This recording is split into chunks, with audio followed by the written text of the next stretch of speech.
Happy Monday, Musicals with Cheese fans. How are you doing? I can't hear you anyway, so don't bother answering. What you're getting here is a sneak preview at what our patrons usually get. It is our first episode of our Fosse Verdon coverage. This covers the first episode of Fosse Verdon, and if you want to see our reaction to every other episode, just join us on Patreon at the $5 level and you can hear the entire series. As well as our coverage on things like The Muppets, Glee the first season, and we just started our recap of Gallivant. So you get to hear that one live with us. But enjoy this first episode of our Fosse Verdon coverage, and if you want more, come join us on Patreon. We've got a real episode coming to you this week, but enjoy this little bonus. Alright, enjoy!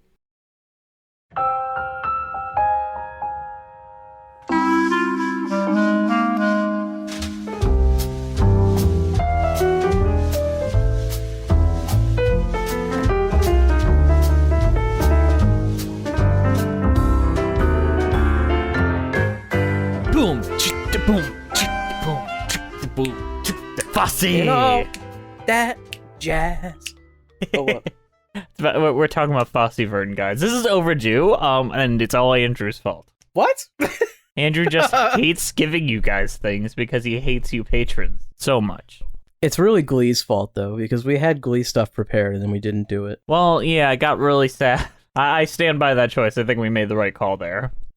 Ooh, Fosse. So now we're talking about Fosse Verdon, and for those of you disappointed about that, hey, it's only 8 episodes long. It's not like we're going to do that. Technically, it's going to be 9 weeks, though, because we're ending this by Musicals with Cheese episode, a Musicals with Cheese bonus episode on All That Jazz, just to finalize the Fosse Verdon. That is patron only. Patron only. Y'all get that for yourselves. Fosse is owned by our patrons. Yes. Except for the Pippin episode, which is coming up soon. And we'll probably do Sweet Charity, and we'll probably do Cabaret. And Cabaret, that takes a lot of work is the thing. Cabaret is like, I'd make you watch the original Broadway cast, like with Joel Grey. Then I'd make you watch the movie. Then I'd make you watch the new Alan Cumming version. So that's a lot for you to watch. I just want to see some Nazis, bro. What about abortions? Nazi abortions? Is there any way we can prove the babies would have been Nazis and then we can pretend we're aborting Nazis? We could. You know what?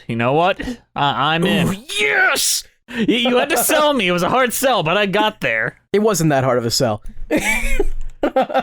But Andrew, before you watched this very first episode, what was your relationship? Like, did you know about Bob Fosse, like, as a name? And if you did, what did that name mean to you?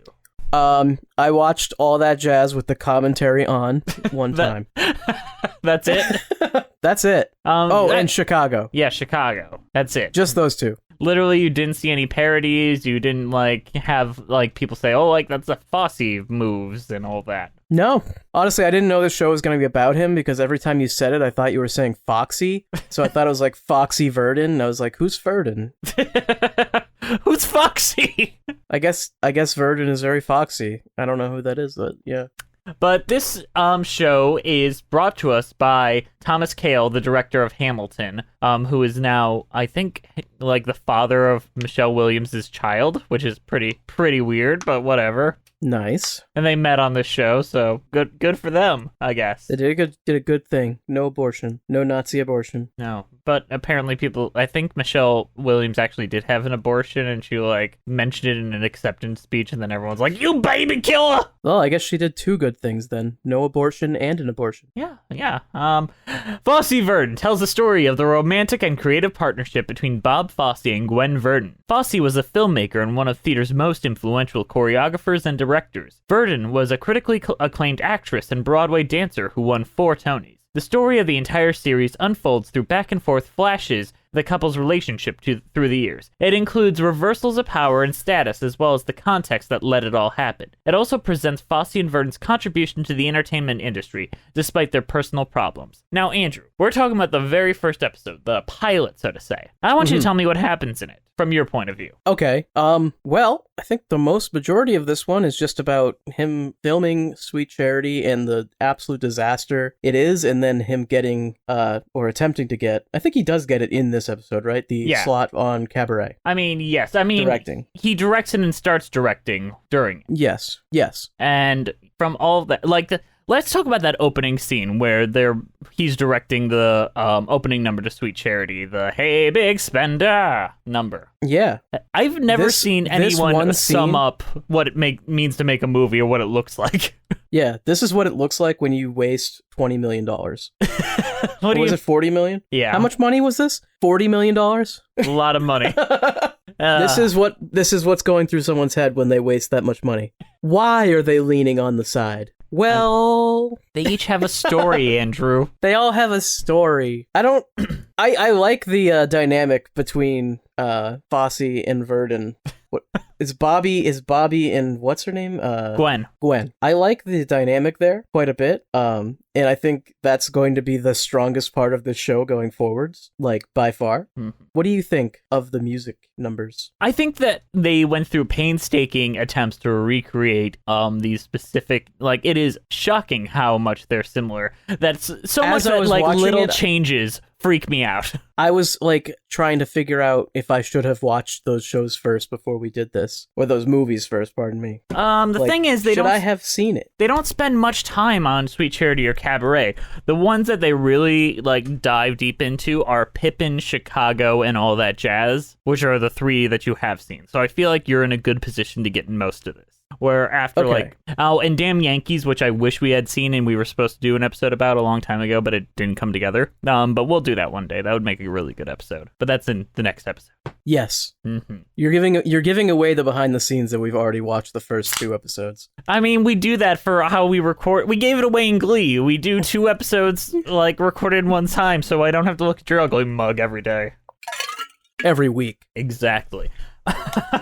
Did you catch the company reference where it felt like it came right out of your mouth? Yeah, it was like, oh, that's a pretty accurate description of that show. It's a man dealing with like a marriage and stuff. Oh, it sounds like a bestseller. I want you to talk about the characterization of Bob Fosse. Sure. Because you texted me in the middle of it. It's like, I don't think that any human is like this. Yeah, so I think it's even more so in the second episode, but he has these traits in the first episode too.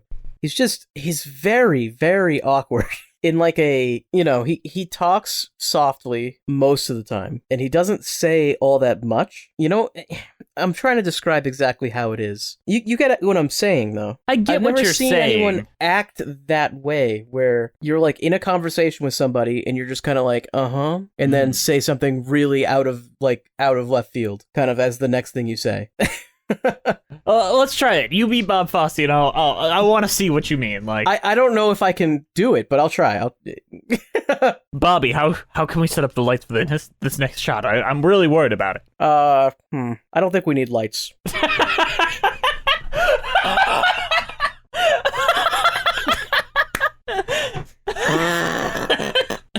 You haven't made me wheeze like that in a long time. Jesus. I don't. But that's about accurate, is the thing.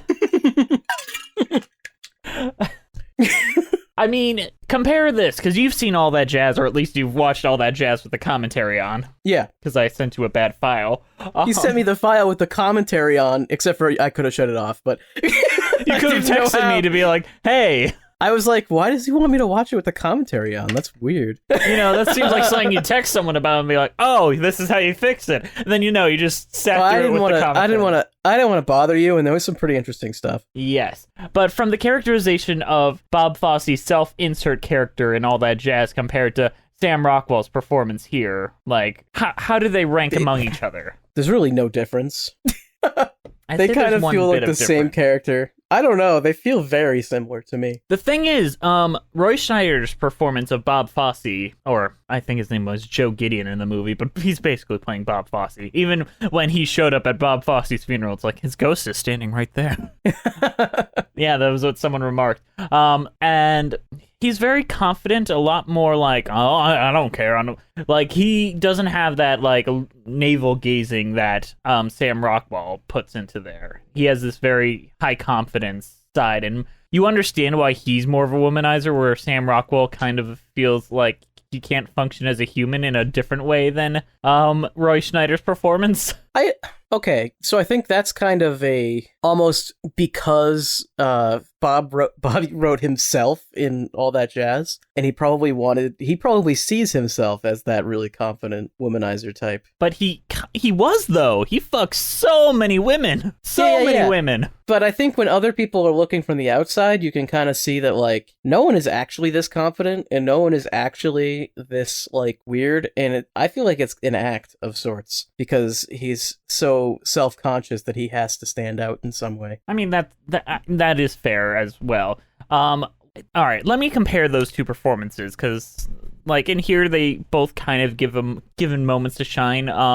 But Sam Rockwell's performance, he's not bringing as much to the table as Michelle Williams is as Gwen Verdon. When I look at Sam Rockwell, he is Sam Rockwell in a bald cap. When I look at Michelle Williams, she has become Gwen Verdon. I no longer see Michelle Williams anymore. She did such a good job just dissolving into that role. And have you seen photos of the real Gwen Verdon? I looked some up.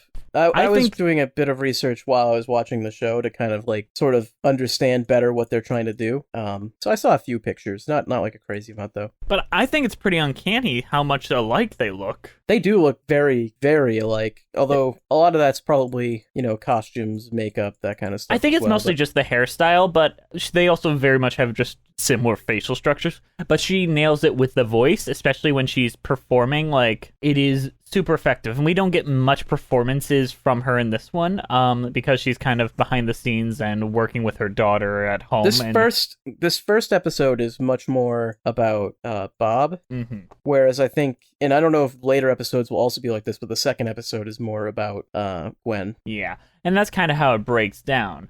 Let's talk very briefly about Fosse's womanizing ways and how it is shown in the show. I feel like we should save some of that for the next episode, because that's where this really happens. But the thing is, this episode shows us in a vacuum. Like, I'm very interested in your idea, where the only person, Bob, in this world that we're shown ever was married to, or that we should care about, is Gwen, and that the only woman that we've ever seen him, like, cheat on her with, and it could be the first, it could be the 50th, is this, I think, costume designer on the cabaret set, like that. Oh, no, translator. Yeah, but that's in the second episode. I'm pretty sure it was in this one, because this one ends with Gwen showing up and with the gorilla suit and knocking on the door. Oh, no, you're right. The cheating happens here, but the fallout's the next episode. Yes, the fallout is the next episode. But I want your opinions on, what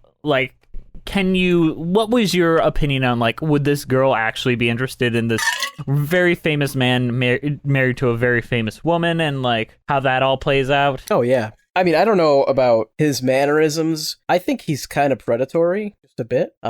Just the way he speaks to them, and he sort of uses his position as an in, and you see that a bit more in the second episode. He doesn't seem like a great guy. No. And the question is, but he was brilliant, and that was his one vice, and he needed, it was one of 50 vices, but he needed an outlet and all that. And I hate that, because brilliant people are all evil, and you just have to forgive them because they're geniuses. And at least in this episode, it appears consensual.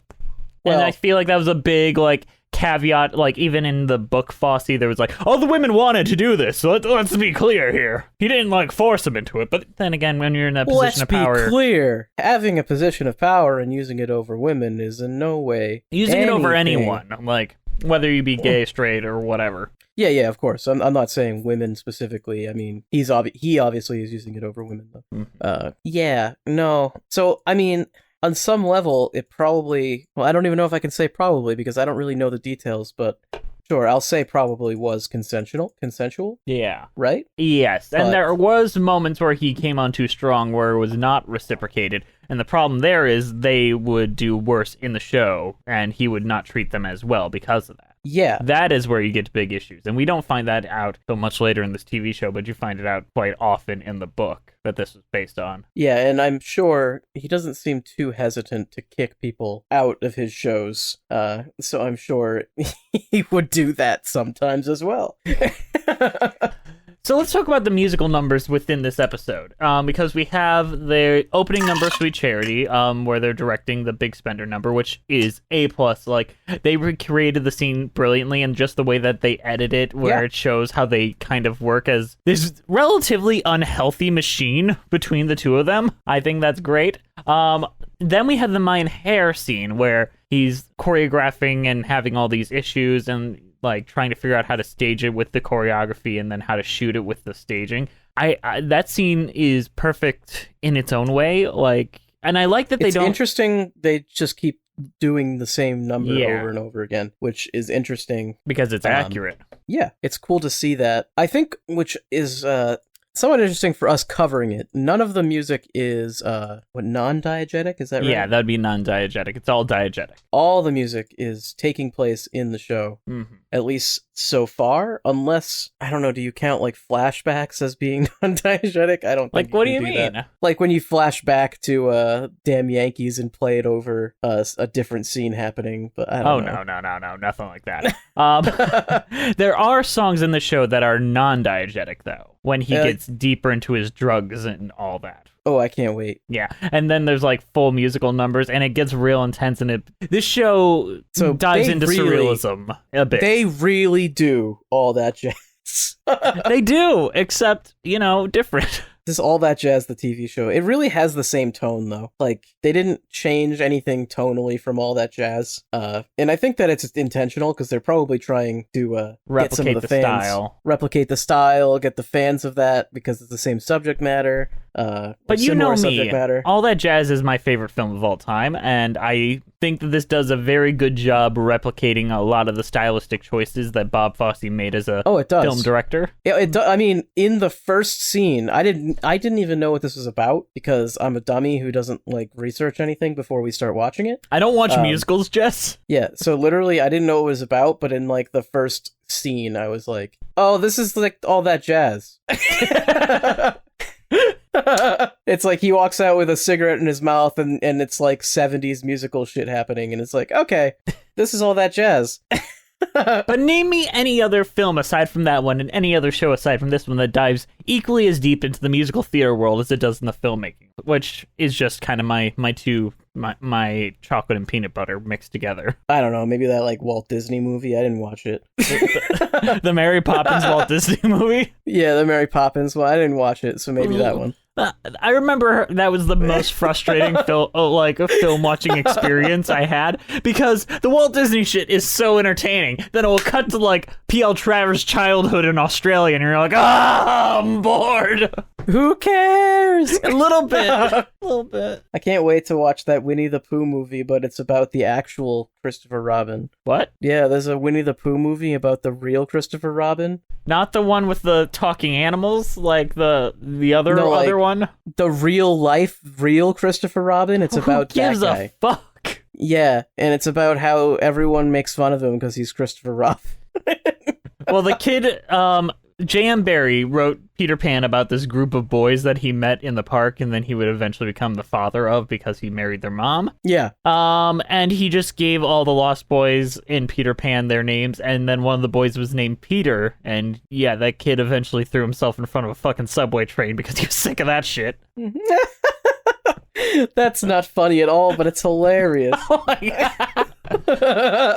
But yeah, that don't do that to people. Don't be like, and this is him in real life. Okay, don't do that to people. Even if you're writing something that you don't think will ever be popular, if you're gonna try to sell it, you never know what's gonna happen. Don't name your characters names after real people. Come on. I mean, I do it all the time because sometimes I just go through my friends list and throw them into my scripts. But I would never publicly be like, and this is based off my buddy Andrew, Andrew DeWolf, who lives in Albany, New York. Do that to your enemies. Yes. Name all your characters after your enemies. Name all your characters Rob. Yes. Rob.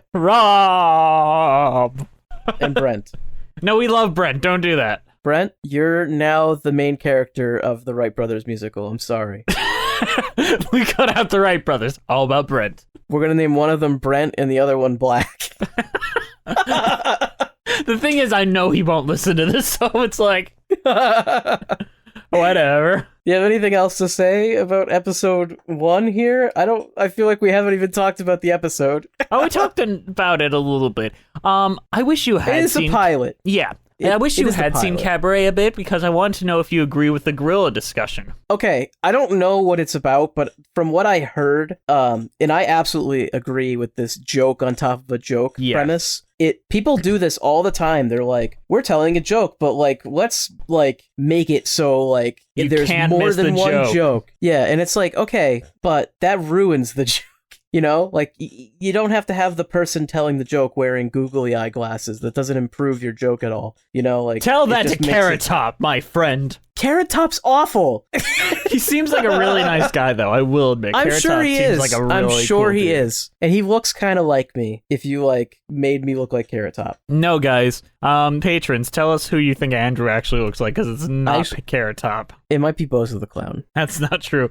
It might be Pogo the Clown. Oh, God. Isn't that what's his name? Yes, it is. John Wayne Gacy. Good. I think this is a good place to leave off so we can hit the second episode, because I have more to say on the second episode. I know, but one more thing I wanted to bring up. The most far-fetched thing in this episode is by far the thing that is, like, even shocked me as I read the book, and I was like, oh, where his wife flies all the way to fucking Munich or wherever they were filming to help out. And then flies back, yeah. And then she flies back to New York to get the fucking gorilla suit, and then she comes back and finds him cheating on her. That sounds like a ridiculous miserable weekend. That sounds like a ridiculously, like soap opera drama thing, but that's literally what happened in real life. How did he not know that she was going to be coming back? He didn't care is the thing. It later becomes clear, both in the book and in the novel, that he has a horrible sex addiction. Is he a sex addict or is he a sociopath? He might be both. Because being addicted to sex and not giving a fuck if your spouse finds out that you're fucking other people are two very different things. Well, there's also that, and he would beg, like, the thing is, it was only one-sided, so it becomes more of an issue when he's with Annette, oh god, did I forget her name already? I want to say Annette Funicelli, but I know that's not her name. Who did Margaret Qualley play? Anne Reinking. I'm such a fucking idiot. Anne Reinking, because she's a much younger woman. So she's like, well, if you can fuck whoever you want, can't I fuck whoever you want? No, you stay with me. You're mine, but I get to do whatever the fuck I want. And that's where the sociopath side. It's one thing to want to be in an open relationship. Two consenting adults can do that as much as they want. That's cool. And I've known people that make that work. That's the thing. Just sleeping around and then after the fact saying, oh, I thought it was an open relationship. Like, that's not an open relationship.